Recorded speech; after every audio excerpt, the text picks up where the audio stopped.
Mr. Pizza says, Newsby, I want to ask, what are your honest thoughts on Trump as president once more? Do you think he's going to help America or hurt it more? I think it's going to be a mixed bag. We've already seen that it's kind of a mixed bag. We've got some W's in the chat. We've got some L's in the chat as well. I think that Trump is going to be a net positive, but I think there are going to be some things that are going to be negative that we're going to be dealing with the ramifications of after Trump is gone.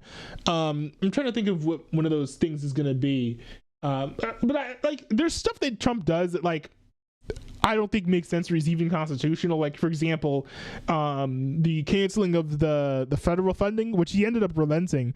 But it's like, dude, when the legislative branch passes the bill and the executive branch sets it in motion, right, with Joe Biden signing it, you can disagree with the previous spending bill all you want, but you cannot veto it once it's over. Like you just can't do that.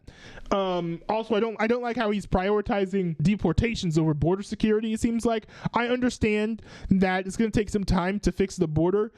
I think Trump understands that, having failed to do it in his first term, but at the same time, it's far more efficient to spend more money and resources on building up the border than deporting illegals here. Now, maybe I'm a little bit biased because I personally would like to see the border secure, right?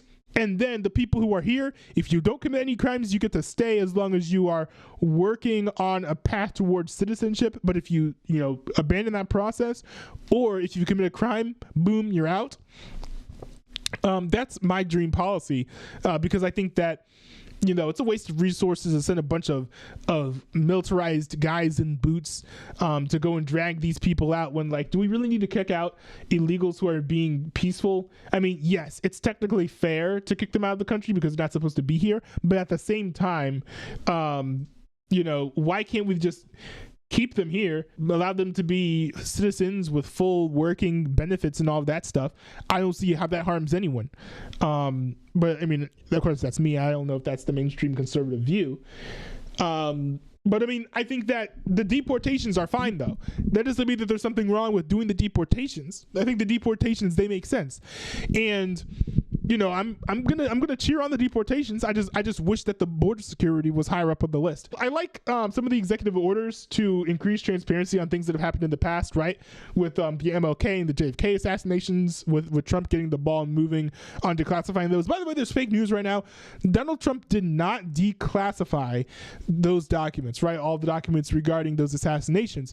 What Donald Trump did do was basically tell a committee or somebody in the government, hey, look at this and give me a report on the findings and what you think should and shouldn't be declassified. So he hasn't declassified everything yet, but he's getting the ball rolling on that. I think that is a good thing. Of course, removing DEI from the federal government.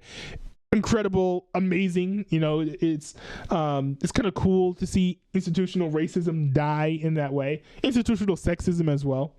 And it's also nice to see that we're starting to depoliticize the contracting sphere of the federal government. So, for example, removing DEI, getting pronouns out of your email signatures, all that stuff is nice because that way you're just focusing on what's important, and it's not your gender, it's not the color of your skin, it's basically your ability to do the job. I think that's great. I think it was a slight L for Donald Trump to say to all 11 trans people in the military, you're not allowed to be in the military anymore. I think that's a slight L. I know there's more than 11 LGBT trans people in the military probably, but actually, are there? I have no idea. Yeah, no, I don't support it. I don't support it at all because I feel like, if you're male, just, be with the men. I was talking with someone IRL about this and they were like, oh, well, what do people get made fun of in the barracks? Like, oh, well, tough luck. I mean, this is the road you picked, you decided to get yourself some boobs, so you're gonna have to live with that, I guess. I don't know. What can I say? You can't get some implants and then be like, oh man, why are people making fun of me? It's like, well, not that people should be making fun of you, right? I do want to clarify that, people shouldn't be made fun of, but if you doll yourself up in a certain way, people are naturally going to be more inclined to pick on you and stuff. I'm not expecting that a trans woman's life in the military working alongside other men is going to be particularly easy.